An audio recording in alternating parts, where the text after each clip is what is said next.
The beeping was the first thing, the constant metallic insistence of the heart monitor. It was the background rhythm to my childhood, a sound far louder and more real than any lullaby. I was lying in a hospital bed, the crisp, thin sheets chafing my fevered skin. I was just a child, but my body had become a battlefield, and the only soldier was my father, Elias Vance, fighting a war he couldn't win. The anxiety of my failing body was a perpetual, suffocating cloud. My home was small, filled with a warmth that money couldn't buy. My father was the source of that heat. He was a force of nature, always moving, his hands stained with engine grease or sawdust, his smile wider than the few coins he earned. His choice was always the same: family first. His action was the tireless work ethic that kept books in our hands and food on our small table. The threat was not vague. It was biological and immediate. The doctors called it cardiomyopathy. I knew it simply as the weakness that kept me tethered to the bed. I wanted to run, to play in the sun, to help my younger brother with his math, but the constant, paralyzing fatigue was the consequence of my failing body. The financial pressure was a physical force, too. I watched my father age 10 years in a single month. He sold the tools of his trade, then the few pieces of furniture that were not essential, and finally, the cherished, battered family vehicle. His action was to liquidate every ounce of his past life to buy my future. He was an uncomplaining machine of sacrifice. I remember watching him one late night. He was sitting at a folding table borrowed from a neighbor, staring at a stack of medical bills that dwarfed him. His shoulders bowed. He wasn't complaining, but the silence was heavier than any shouting. It was the sound of a man confronting an impossible geometric problem where one side of the equation was infinite suffering, and the other side was a single, fragile life. He didn't pray, he calculated. He ran through the numbers again and again, trying to find a loophole in the medical economy, a way to purchase the life-saving procedure without completely destroying the family's solvency. The dread was absolute. He had reached the limit of his financial engineering. The true, paralyzing terror began the day I accidentally overheard the conversation. The curtain around my hospital bed wasn't pulled quite tight. I smelled the disinfectant and the stale air. My father, Elias, was speaking to the cardiac surgeon, Dr. Alistair. "We have raised the capital, doctor," my father whispered, the pride battling the exhaustion in his voice. "Every credit. We are ready for the transplant." I felt a rush of hopeful awe. He fixed it. He is strong enough to fix anything. Dr. Alistair's voice was low, professional, and devastating. "The money is sufficient, Mr. Vance. That was your incredible effort. But you know the truth. Money cannot conjure a solution when there is no supply. There is no donor. I am legally required to tell you that there are 28 patients ahead of your daughter on the waiting list, and with her failing viability, the chances of her living long enough for a suitable match are less than 10%. My chest seized. The ultimate, most terrifying immediate tangible threat was not the sickness or the bills, but the absolute biological void. I heard my father make a broken gasp, the sound of a pillar collapsing. The strongest man I had ever known was finally shattered by a problem he couldn't solve with hard work. I wanted to rush out to tell him I didn't need the heart, that he was the only thing I needed. But my body betrayed me. I lay there, trembling, listening as my father walked away from the conversation, only to return 30 minutes later. His voice this time was terrifyingly calm, stripped of all emotion except absolute, focused choice. "Doctor," my father said, "I want to be tested. Immediately. I want every possible diagnostic run. I want to know the minute I am a match." Dr. Alistair paused. "Mr. Vance, you know what you are suggesting. You are a perfect, non-related match. We established that early on. The tissue is viable. But the procedure is only possible if I am registered as a terminal donor."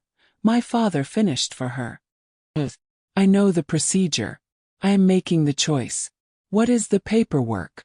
What is the action that guarantees her place on the table tomorrow?" Understood then. My father was not trying to find a solution. He was offering himself as the solution.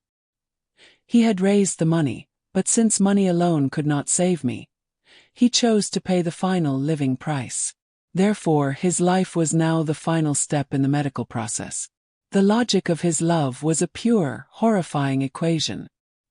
He was choosing to use the only remaining asset he had, his own life, to guarantee the maximum consequence, my survival. I wanted a way out, an outside intervention to absolve him, but there was only his fierce, undeniable, intentional action. The beeping of the heart monitor suddenly sounded like a ticking clock, counting down the last moments of his existence, and the impossible beginning of mine. The anger/injustice I felt was directed at the harsh, arbitrary system that demanded such a sacrifice, but the choice to pay the price was his, and his alone. I was no longer a sick child. I was a hostage to a catastrophic choice. I lay in the hospital bed, the sound of the heart monitor a metronome counting down my father, Elias Vance's, life. The dread of this moral burden was a physical weight, pressing the air from my lungs. My father returned to the room an hour after his conversation with Dr. Alistair.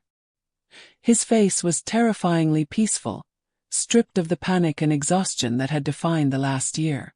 Instead, there was a terrible, focused calm, the look of a man who had faced the impossible equation and finally found a clean, singular answer. He didn't mention the paperwork, the waivers, or the word donor. He simply sat beside me and took my small, trembling hand. His hand, warm and calloused, was the only thing anchoring me to reality. "No, Papa," I finally choked out, tears scalding my cheeks. "I don't want it. I don't want to lose you. I would rather be sick." He made the conscious choice to not deny my fears, but to address the logic of the situation. He reached over to the bedside table and picked up my favorite book, a worn second-hand copy of 20,000 Leagues Under the Sea. The edges were dog-eared, the spine broken from years of love. "Look at this book, my little one," he said, tracing the cover with his thumb. "What is this book worth to the man in the corner shop? 5 credits, perhaps. It's old. Exactly. Has one value in the market. But what is it worth here?" He lifted it slightly. "In our home, it is the vessel for 1,000 adventures. It is the language we share. Its value is infinite because of the action it inspires in us. Therefore, value is not set by the world, but by its purpose."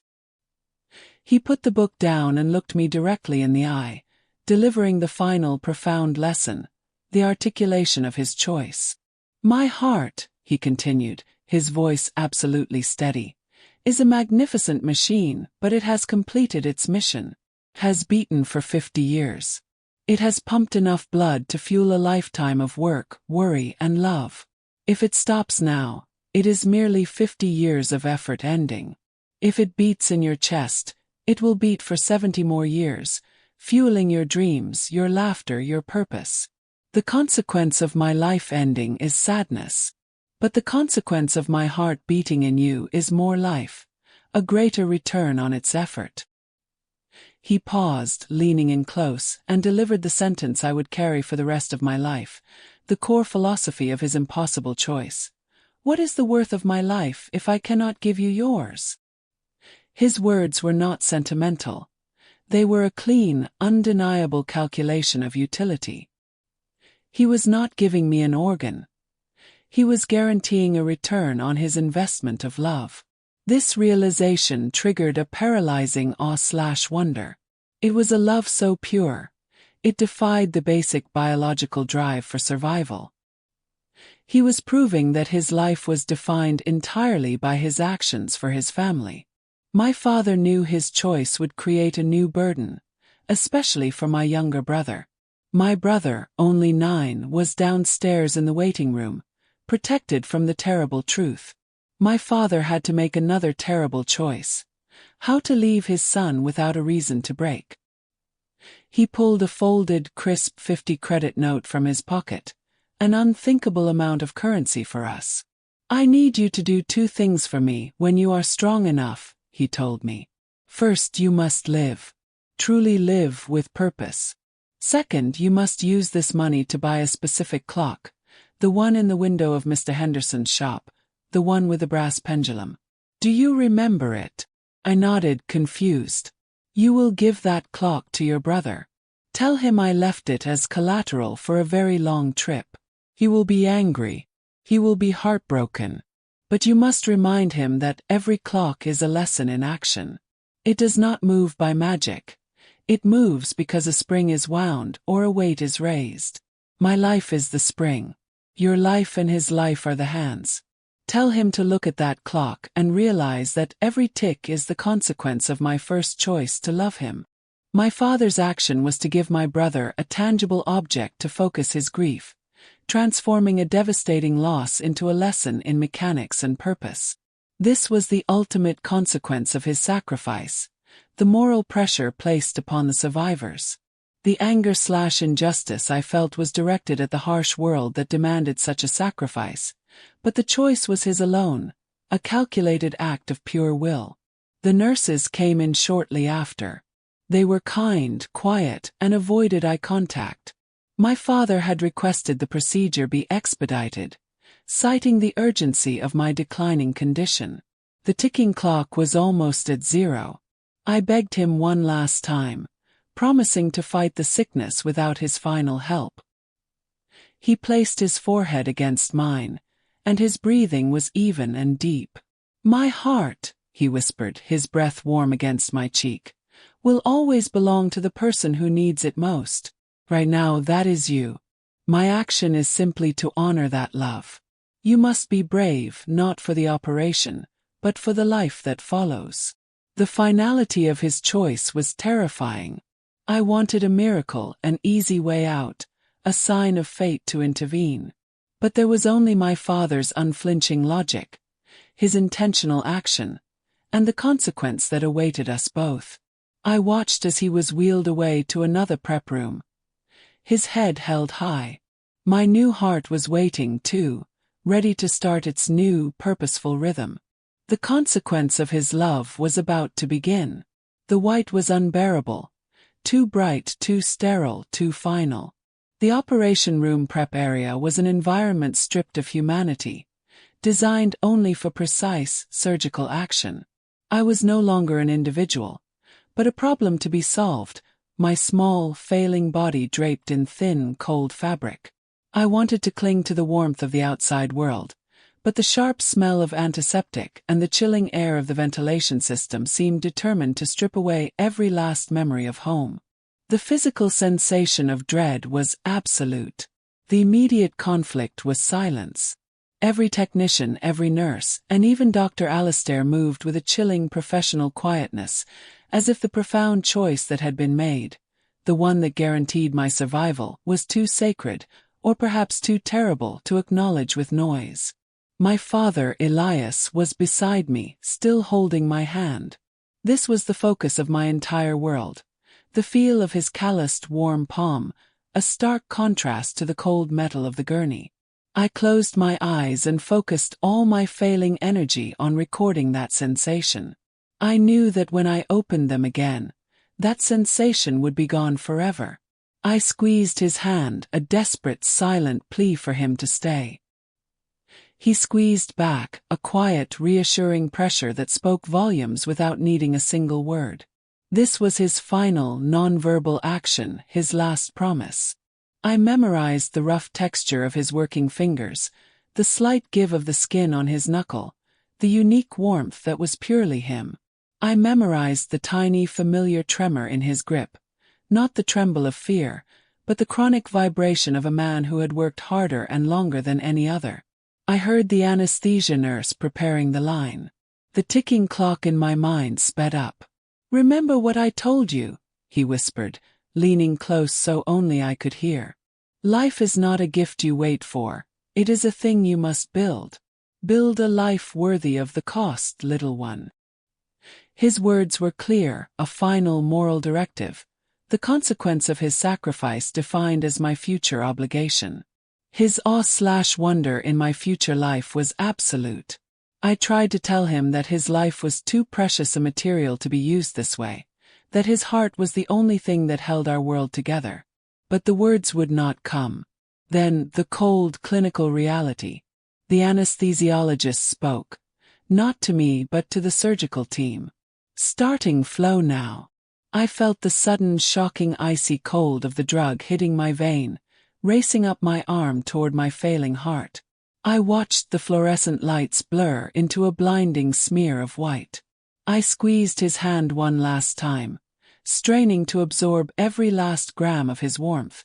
And then, as the world dissolved into the black void, the sensation of his hand was gone. That warm grip, that final anchor was released. The next sensation was cold, a penetrating, aching cold that settled deep into my chest.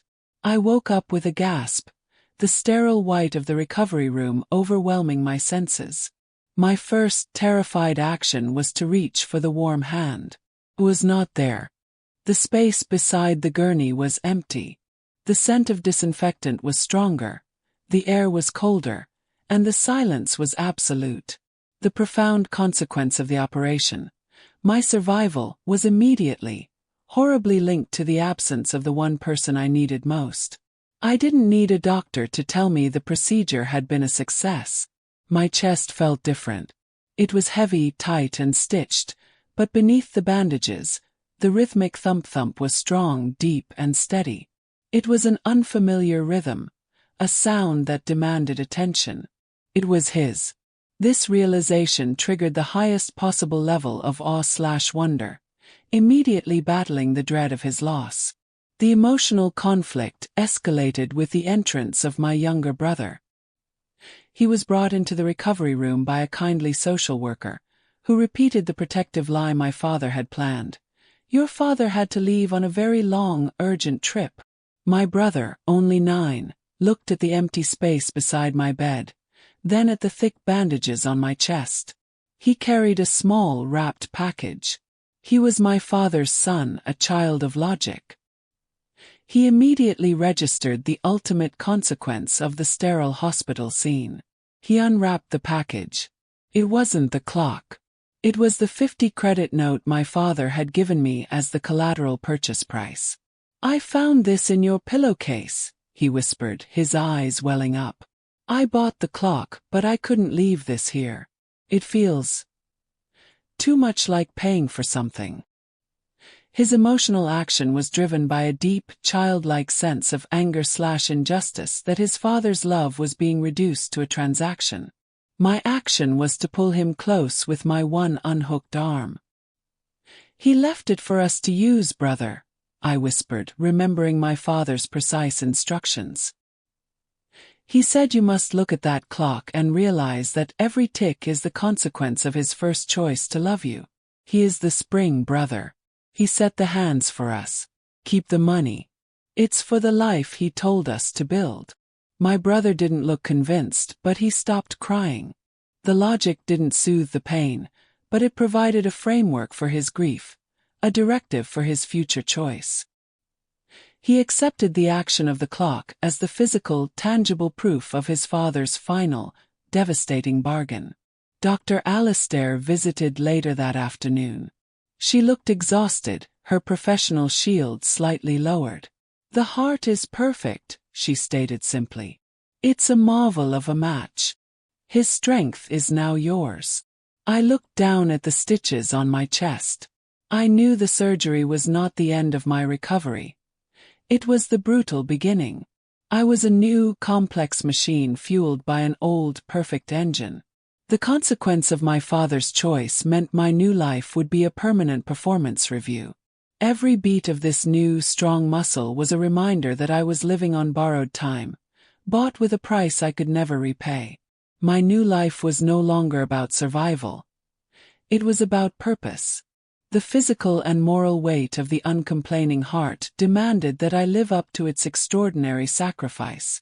My recovery was not a period of rest, but the first crucial step in fulfilling the life my father had so deliberately chosen to purchase. The surgical incision was healing, forming a jagged, permanent scar, the boundary between the past and the future. I was alive, but my body was a foreign country, governed by two conflicting forces. On the inside, my father, Elias Vance's, Heart beat with a steady, relentless strength, a powerful engine demanding motion.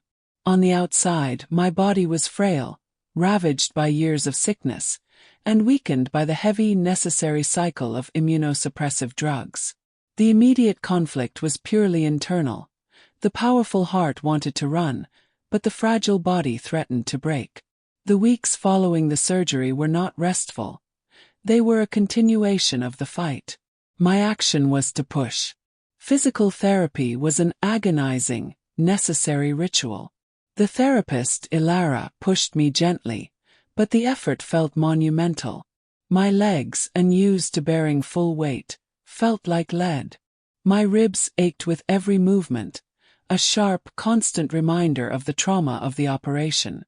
The consequence of the drugs was constant nausea and a dizzying exhaustion that had nothing to do with my heart and everything to do with my fragile immune system fighting to accept its new engine. Yet, beneath the nausea and the pain, I felt the awe/wonder of the beat. It wasn't my childhood rhythm, weak, quick, and frantic. This was a deep, slow thump. Thump. So powerful I could sometimes hear it without a stethoscope. It was a rhythmic, calculated sound of pure action. It seemed to mock my weakness, demanding that I get up, move, and use the life that had been purchased. I was fueled by an anger/injustice that this strength was purchased at such a terrible price. My father's final words, "Build a life worthy of the cost," were the philosophical frame for my existence. The physical healing was just the material preparation. The real work was choosing the purpose. I realized my father had not just sacrificed his heart. He had given me his mind's action, the relentless focus on logic, measurement, and problem-solving that he displayed daily in his impossible work. I decided my life's purpose would be dedicated to preventing others from facing the impossible choice he had been forced to make. My choice was medicine, specifically the demanding field of artificial organ development. If the scarcity of donors was the initial, catastrophic problem, then technological abundance was the solution. I would use the mind my father bought me to solve the equation of death. Therefore, I dedicated every spare moment, between hospital visits, physical therapy, and drug protocols, to studying the most complex sciences. I began to see my own pain not as suffering, but as a living dataset. The dosage cycles of the immunosuppressants, the heart rate variability during stress, the exact recovery time of my sternum. I logged it all, turning my body into my first laboratory. This was my intellectual action, mirroring my father's quiet, meticulous effort. The recovery became a battle of wills. I demanded a stationary bike be brought to my room. I would attempt to read heavy physiology textbooks while pedaling, ignoring the dizziness.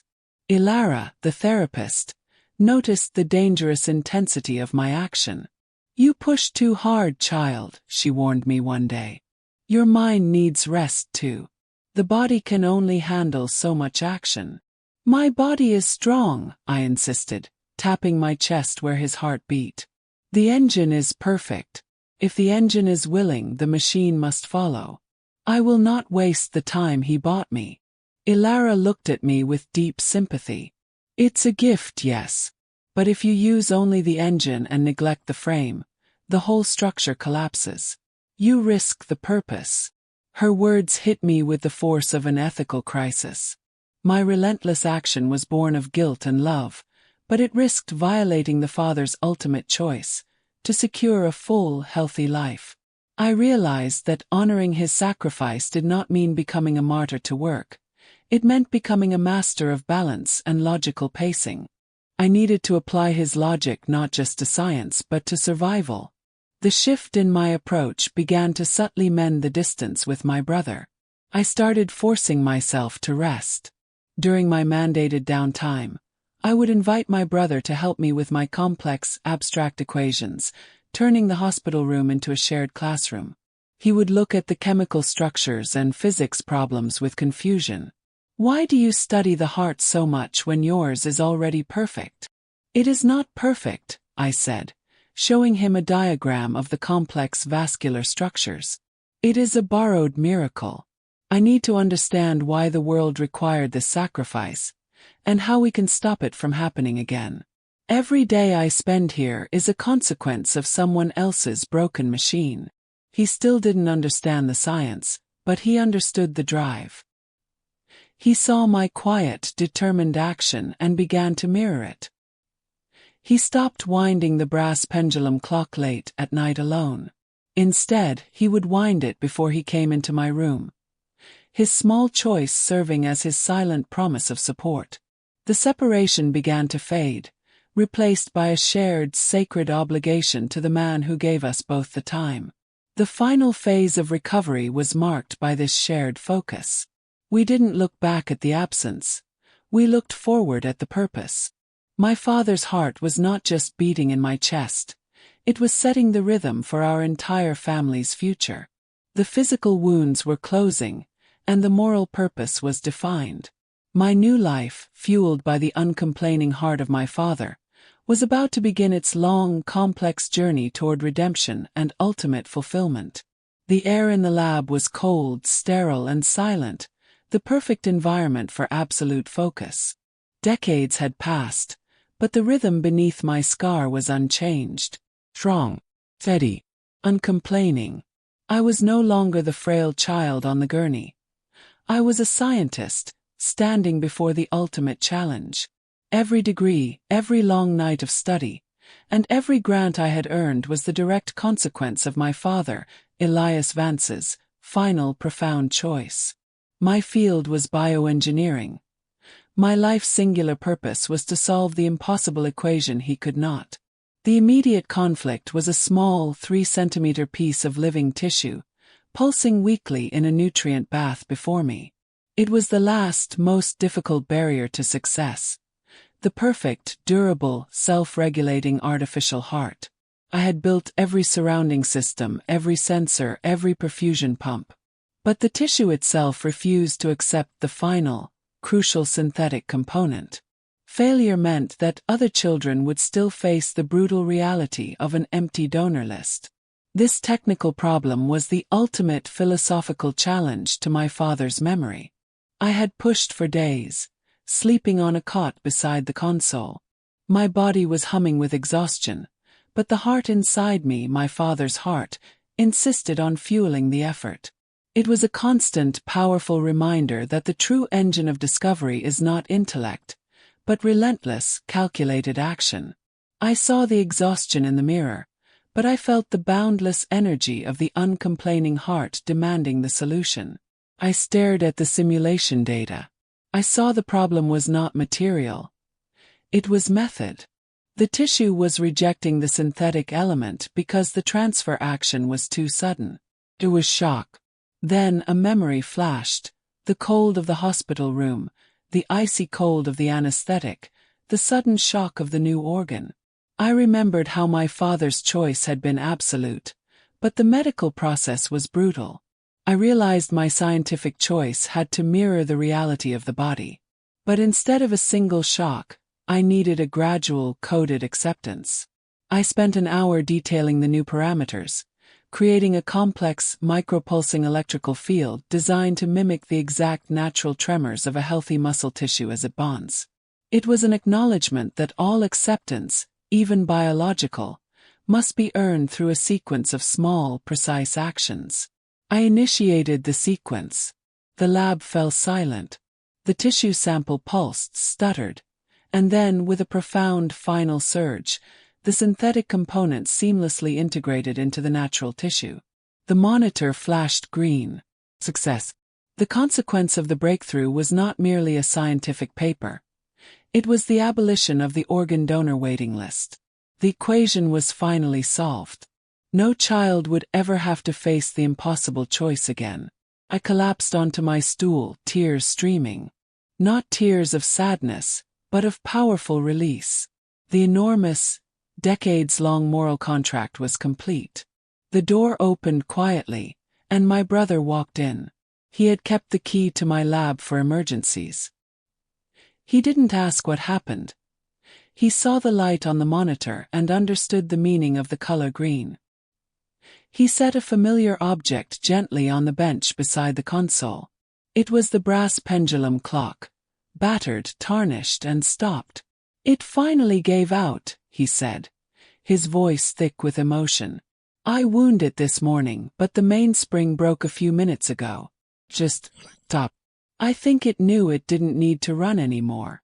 I looked at the beautiful broken timepiece, the physical, tangible symbol of my father's final instruction. Its clockwork was exhausted, just like his first body. "It was never designed to run forever," I said, my voice clear. "It was designed to buy this time. But look." I pointed to the glowing green monitor. "It gave us enough time to build a clock that never breaks." My brother stared at the pulsing artificial organ, a creation of science, fueled by sacrifice. He realized then that the final consequence of his father's action wasn't the loss of a life, but the creation of millions of new lives. The logic of the sacrifice, which had always felt like an impossible emotional demand, became clear. He saw not the spring that had broken, but the seed that had grown. He accepted the finality of the loss because the purpose was fulfilled. I reached out and placed my hand on the glass over my own chest, feeling the deep, familiar rhythm of Elias Vance's heart. I was living proof that the ultimate consequence of a purposeful life is not how long it lasts, but how much life it creates for others. His question, "What is the worth of my life if I cannot give you yours?" was not a desperate plea. It was a statement of profound logical awe in the utility of love. He didn't want my guilt. He wanted my purpose. And the purpose had been achieved. I looked at the clock, broken, and smiled. I was free of the impossible debt, but not of the obligation. Every breath I took, every solution I found, was his gift, a heartbeat that would go on saving lives, long after the man who gave it was gone. My life was now the enduring legacy of his uncomplaining heart. What part of this profound story resonated with you the most? The father's uncompromising choice to define his own value, or the narrator's decades-long commitment to purpose? Comment with your thoughts on how the clock's timing provided the final emotional release, and subscribe to follow the next powerful saga.